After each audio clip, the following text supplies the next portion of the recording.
vertical. Bump the fucking thing so you lost a lot of really intriguing material.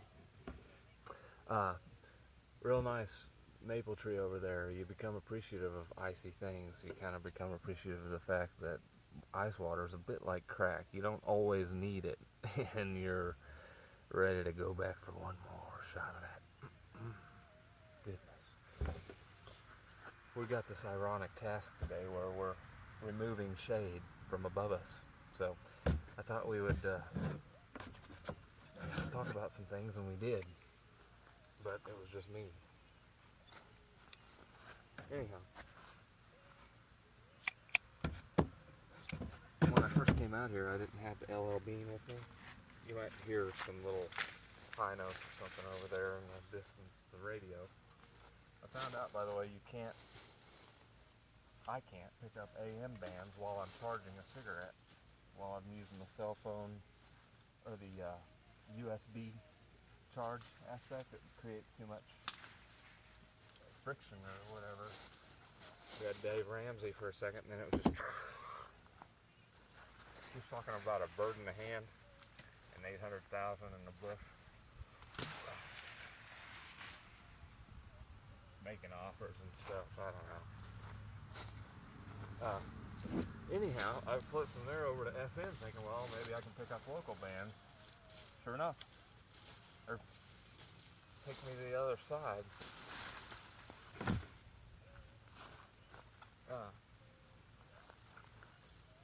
And then Megan Trainor with the new one, it sounded like.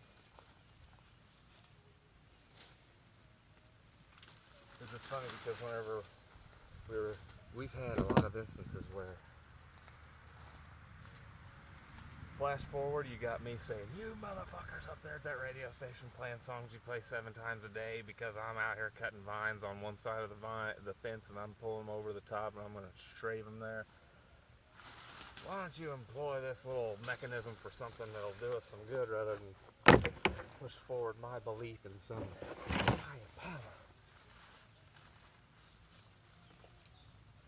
I wonder too if there's not some set of agreements they can set around language, and if that doesn't give them a high or something.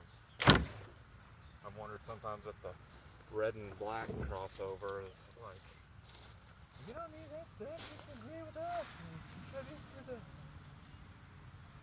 to the narrative, not the narrative, but to the intention or whatever, the understanding. Give your bit of understanding. I don't mean to be real facetious, but basically what I'm getting at is when I first came out here, I didn't have my phone. So to my knowledge, there was no means of viewing what I was doing and throwing in this little song from the Masonic DJ booth or whatever, you know. I don't mean to be slapstick or disrespectful or anything like that. It's just stuff we think about.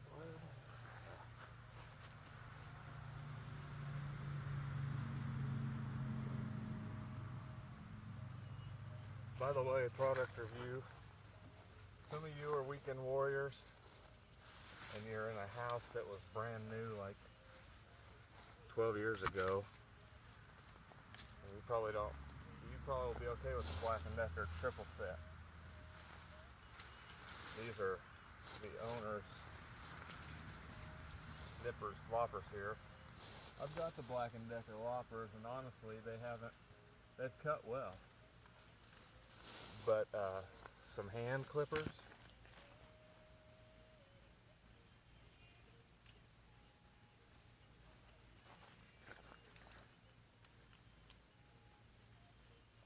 Not what we're looking for, guys. It's a little bit difficult to set the things too. I didn't really figure it out. I don't know that now it's entirely possible, kids, that since I don't have a spot on a pegboard and these things get jumbled around, that I created undue stress on it one way or the other, and that it's not as inferior a product as it would seem. But you know, it was $25 for this and some whoppers. So just giving my little take on that. A little product review. I've already funky billed the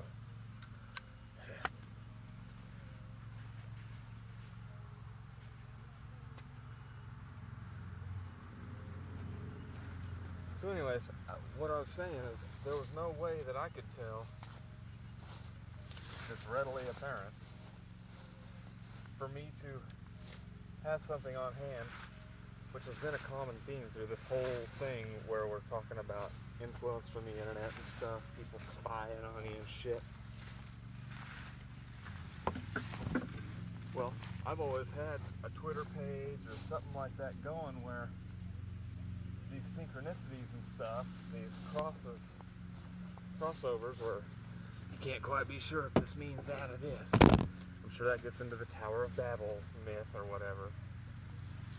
But it was just an example where I didn't have that present for there to be that possibility, and I just noted that, well, I'm this much less likely to get up in arms about it, you know, about somebody fucking with me at the radio station or whatever. I know, it sounds nuts. So it was just interesting to note that, but it's also interesting to note the loose framework with which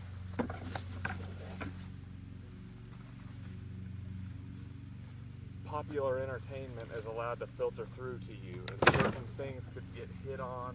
Like I say, with that Meghan Trainor gal, obviously she's this self-empowerer of people who have been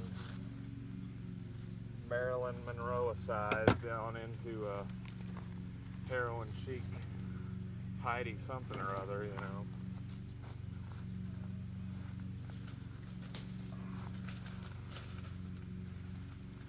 I don't know exactly how to articulate what I'm saying, but what I'm saying is there could be an existing half of a framework, half of a phenomenon which goes on in you as people, and they know this, and they know that you're disempowered in communities, and they can filter through what they want in terms of a sort of a narrative, a direction for the people to start thinking.